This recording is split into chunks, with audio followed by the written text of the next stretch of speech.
Of course, I'm gonna start with the wrong side up. All right, welcome, whomever may join us. Thank you so much for being here. Turn this down a little bit. So, I'm Casualeann, and I appreciate you coming in for this stream where I'm gonna give some quick reactions to WrestleMania 39. And we're gonna work kind of from some of the lower stakes matches up through the bigger ones because I don't want to spend too much time on those because I know what I want to talk about. But we'll start with the ones that kind of weren't even on, like the match card, weren't even scheduled. So I'm gonna do a little bit of switching back and forth for those. And so we'll start with kind of what the title of the video is, which is How the Miz Saved WrestleMania. Man, I hated so badly that Shane got hurt. And I wasn't even sure at first if, it was real for a second because, so much had happened so fast. I'm like, oh my goodness, was this actually legit? But yeah, he's had so many iconic moments. He's leaped off of so many things in our lives as wrestling fans. And so, it was really hard to see, it kind of puts your mortality kind of out there. We all want to be young forever, but yeah, that one hurt. But yeah, he's kind of been born into this dynasty. He's had this ability to put his body out there, not really needing to. Let's just be honest, kind of being on more of that corporate side, and his dad running the company for so long. Yeah, tries to make a comeback, tears his quad. And it was weird because it's like, okay, the same thing happened to Vince.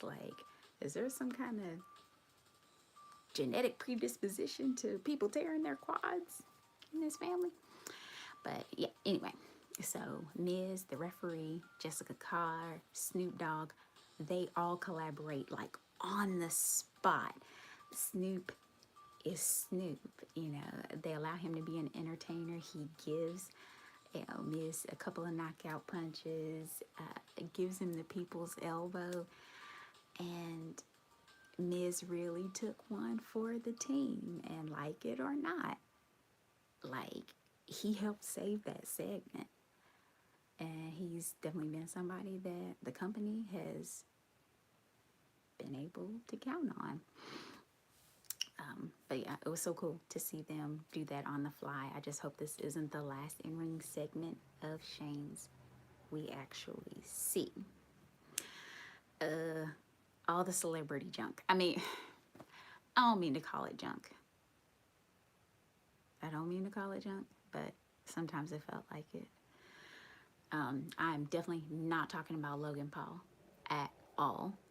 He has trained hard. He continues to impress me every time he is in the ring, character aside. He was there at Elimination Chamber. So you can see my sign.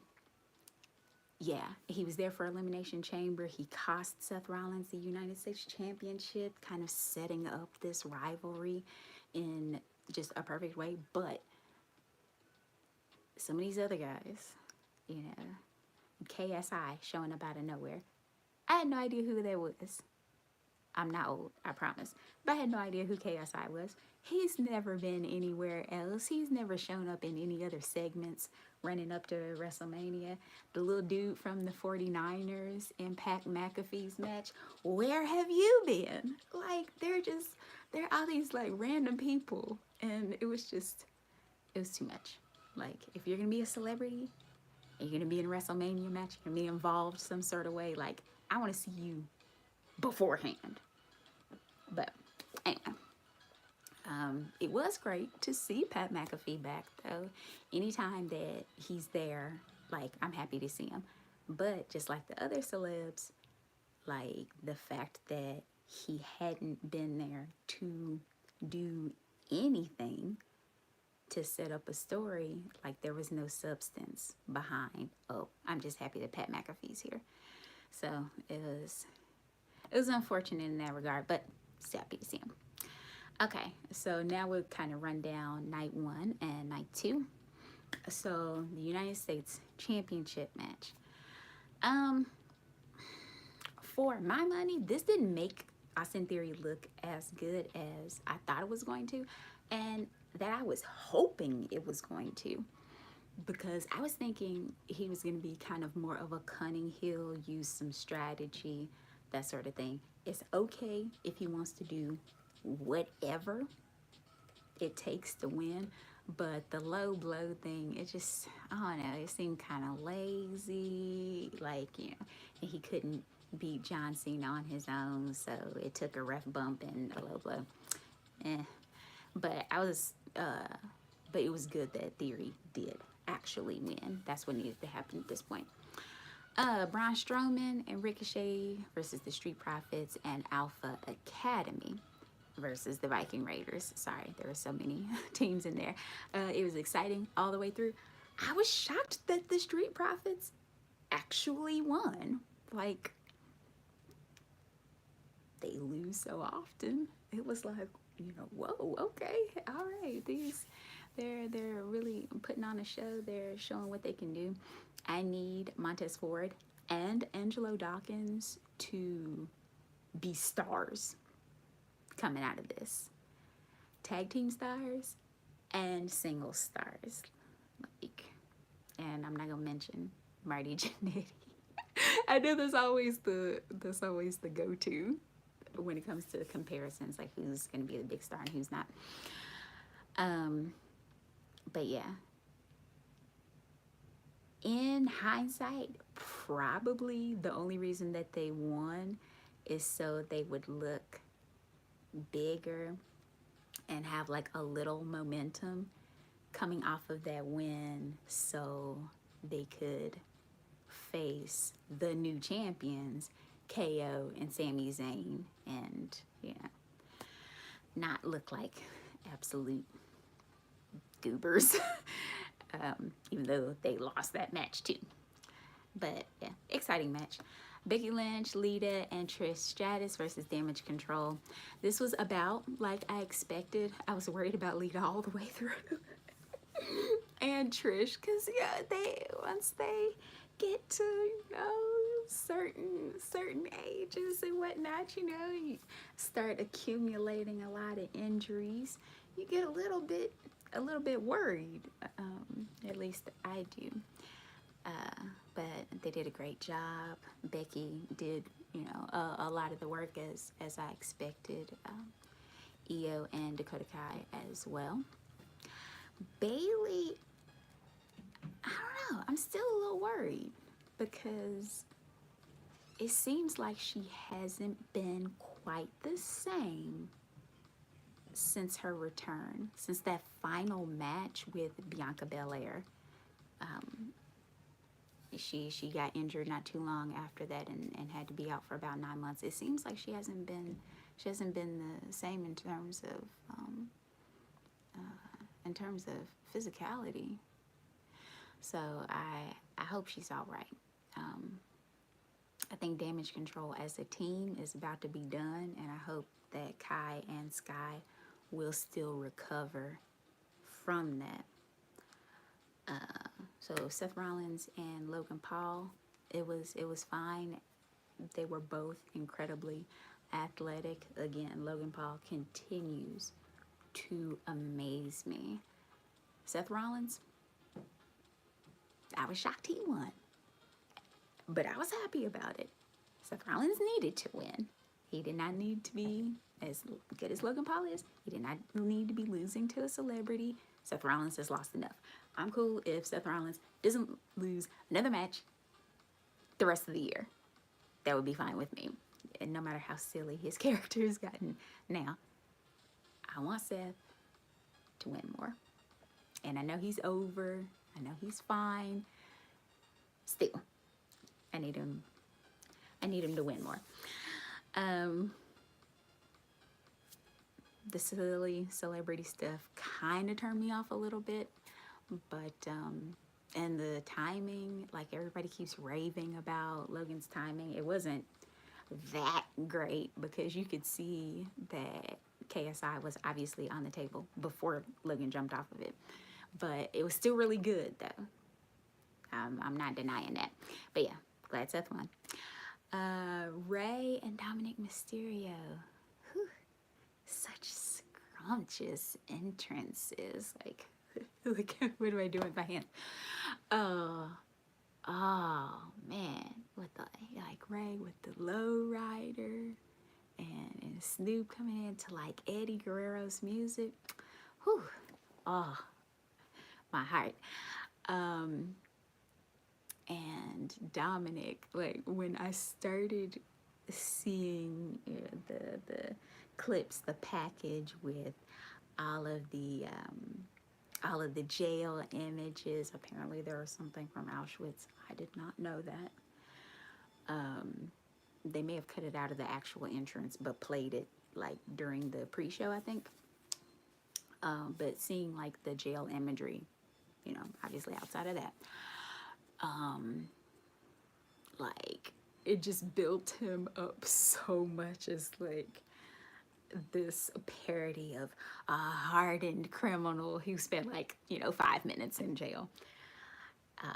Loved the mask, you know, the fact that he was showing such disrespect for his father.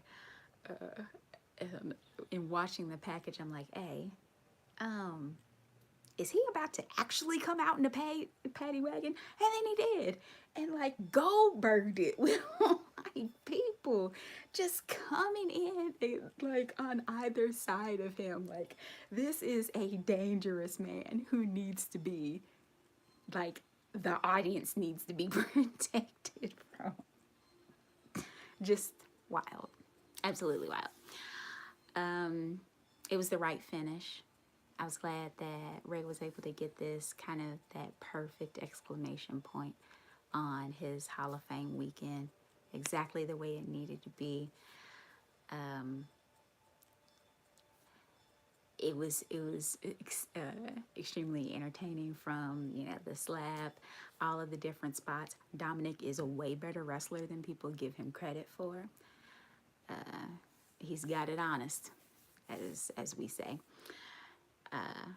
The him spanking Dominic, they made the match for me, even though I was like, well, shouldn't that be a disqualification? He's sitting there spanking him with a belt, but still, lovely moment.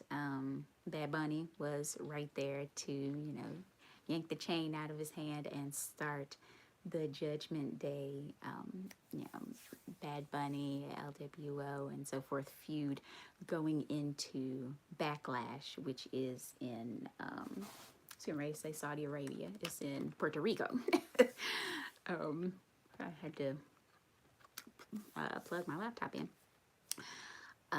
SmackDown Women's Championship, Charlotte Flair versus Rhea Ripley. This was also the right thing to do.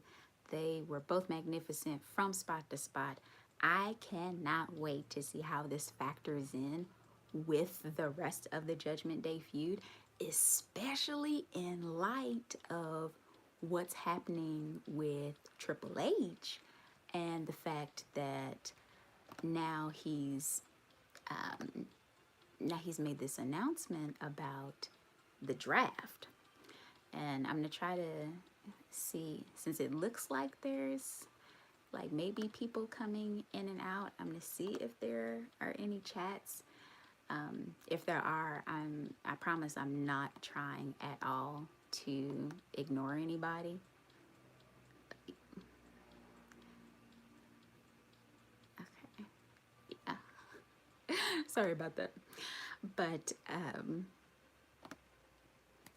yeah, it's gonna be interesting because, you know, what if Mommy and Poppy get split up? Like, what if Rhea's on SmackDown and Dom is on Raw? But then Triple H said that like everybody was eligible to be drafted. So is it like that thing where SmackDown, like the SmackDown Women's Champion, might be on Raw? And if that's the case, are they going to have to do that weird belt transfer thing that that just, I mean, has always turned out just fantastic, you know, between Becky and Charlotte, the Street Profits, and the New Day. Like, ugh. Don't do belt transfers. Like, if everybody is eligible to be drafted, keep a couple champions where they are. Have them be drafted to the show that they're already on, and the ones that aren't, make a story out of it. Like, don't do a belt transfer. That's ugh. I hate those. But okay. But the main event, the undisputed WWE Tag Team Championships, Usos versus Sami Zayn and Kevin Owens. So this was the major development in the weekend for the Bloodline, and this was, I believe, the fans' kind of consolation prize for Roman winning the next night. It was extremely heartfelt. I stick to my guns in terms of Charlotte and Rhea needing to be the main event. I realized, again, like I said in the predictions, that that the Bloodline is the better story, but Becky and Bianca were the better story last year, and they still went with KO and Stone Cold. So, you know, got to put your foot down somewhere. Like, eventually, if you don't do this, it's going to go right back to every year, two men's main events, as opposed to the women's roster, or not the women's roster, but as opposed to the women's division rising to the occasion with their main event storyline. That's the way that it should be. But anyway, incredibly emotionally evocative, right down to the 3 haluva kicks in a row. I've heard some mixed opinions on it, like, you know, did it need to be so many? It seemed like it was just adding insult to injury. Yes, it did need to be. Where I fall on it is, if it had taken just one, I feel like Jay would have looked a little too weak. And so the fact that it actually took 3 to put him under, in addition to Jimmy taking a stunner so that he couldn't come and help him, like that was good. Like, that's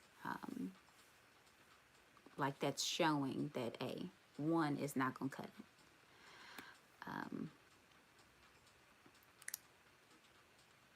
Yeah. So I'll come back to I'm trying not to give everything away at once. I'll come back to the Bloodline with Roman and Cody, but we'll go to night 2. So Brock Lesnar versus Omos. See, this is what I get for listening to Brock Lesnar. It was better than I thought it was going to be. And Omos, I mean, he's not great, but yeah, he did better, and he took bumps. You know, he's doing better.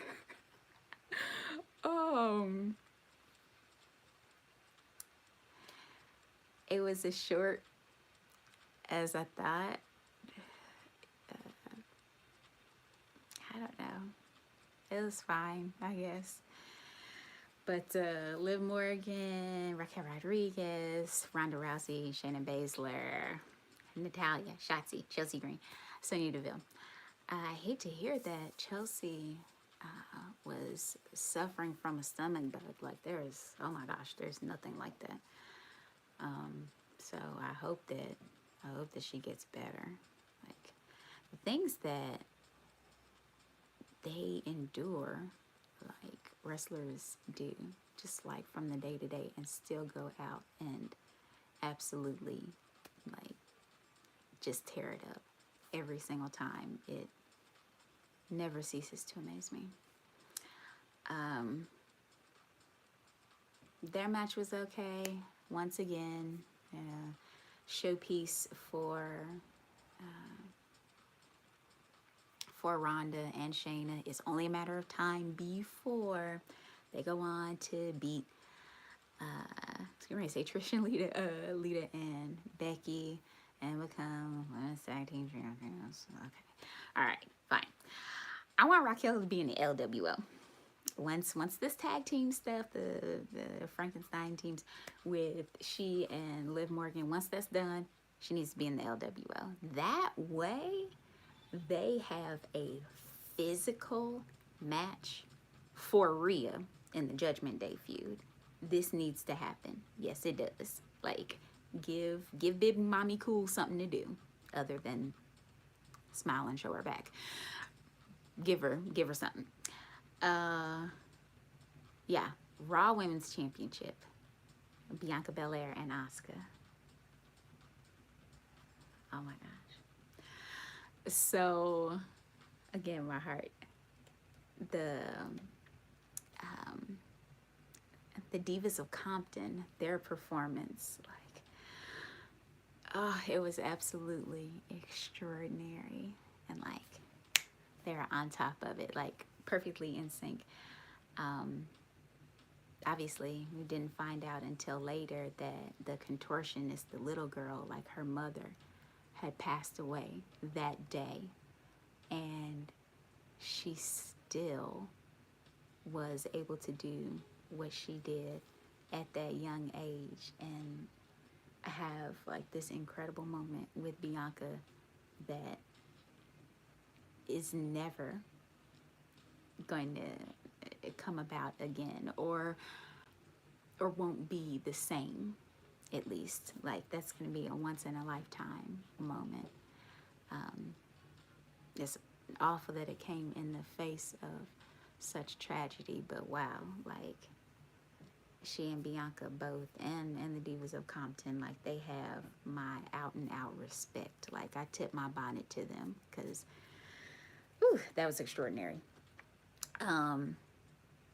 It was so heartfelt that it had me thinking Bianca was about to lose, because I thought this was like kind of the culmination, you know, the recognition of her influence to little girls, like, you know, what they think of her, and like, this is it. It's a year to the day that of the day she won.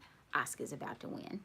And so I was like sad through most of the match, like, oh my goodness, like, this is about to be it. This is Bianca, like, she's done. She's about to lose, and that's gonna be all there is to it. But she didn't. She actually won. She retained. That was the right thing. It needed to happen. Go back and look at my predictions to see some more details about why I think that was the right call. But in short, she's a great representative. This needs to continue. She's rehabbing the reputation of the Women's Championship. It needs to keep going. Period, point blank. Interestingly enough, on SmackDown, Rhea really emphasized being the greatest. And so it's got me wondering if that segment on Raw wasn't just a throwaway, like, let's get both the women's champions out there real quick. And if the rivalry isn't going to start maybe a little bit sooner than I thought between she and Bianca. I don't know, but it's certainly fascinating to me. Intercontinental Championship. Gunther, Drew McIntyre, and Sheamus. I just knew this was gonna be juicy. Like, hard-hitting, like the perfect kind of spiritual sequel to Clash at the Castle. like, oh my goodness. Like, and you didn't know really until the end exactly who was going to win. I mean, the duel with the beats of the battering, with the finishers, Gunther, employing some strategy, trying to, get Drew and Sheamus to really just beat on each other. Like, lovely. Yeah. Okay. Hell in a Cell. Finn and Edge. How tough was Finn Balor?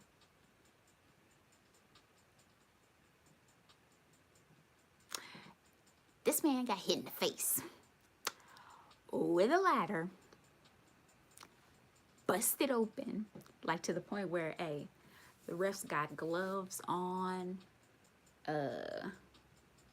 He's asking, can he continue? Now this is right after actually that Shane gets hurt. So, I'm sure there was added pressure in that regard to like, hey, you need to keep going.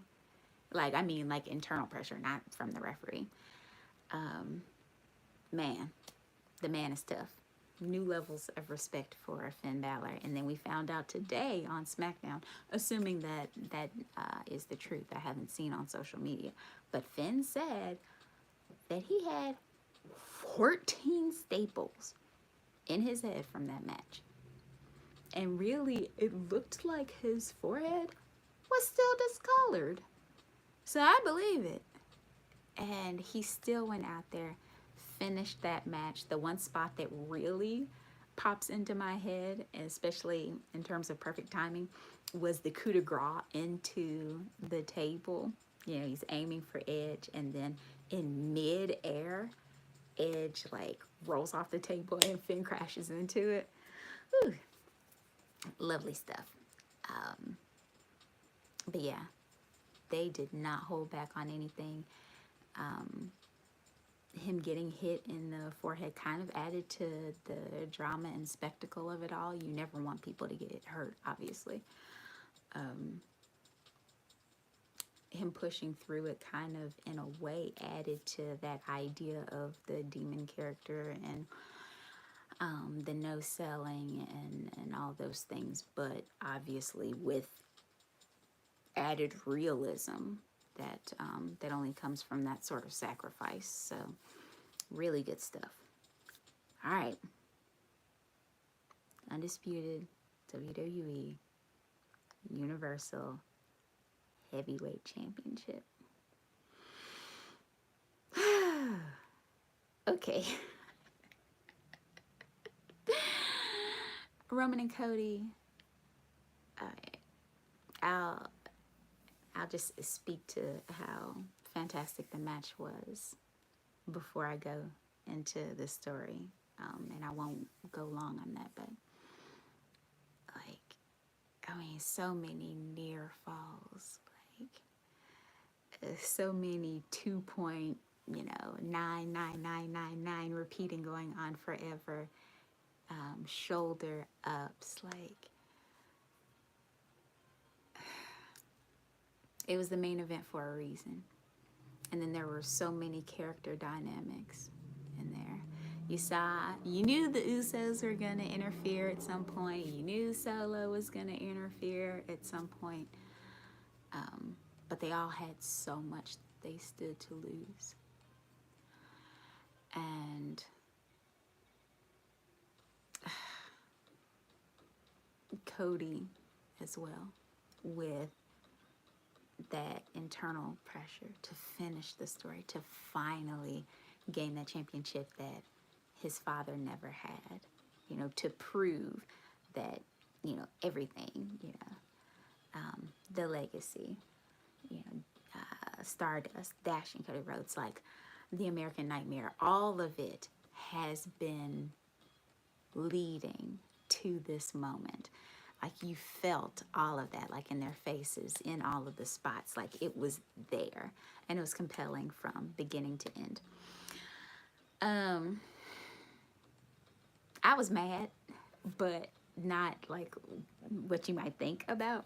I was mad that even though I kept going back and forth, there was this little voice in the back of my head. It's like, you know what?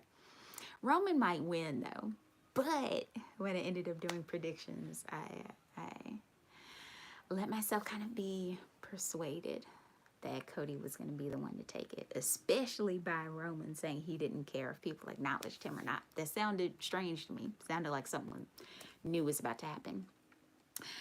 But yeah, Roman won. It needed to happen. It did. I know that's not the most popular opinion in the world. That's exactly what needed to happen. Roman needed to win. Now, why on earth do I say that? Roman's been champion forever. It was time. It was Cody's time to finish the story. Okay. All right. I get it. But so many people and so many stories are either directly in conflict with the bloodline or are kind of on the periphery to the bloodline. If you pull the entire rug out from under them in one night, you don't have a lot of places to go. You've got the tag team championships wrapped up in them. So Sami Zayn and Kevin Owens. You've got all the internal struggles with the Usos, with Roman, whatever's going on with Solo, because he's looking a little different. He was looking a little different on SmackDown today.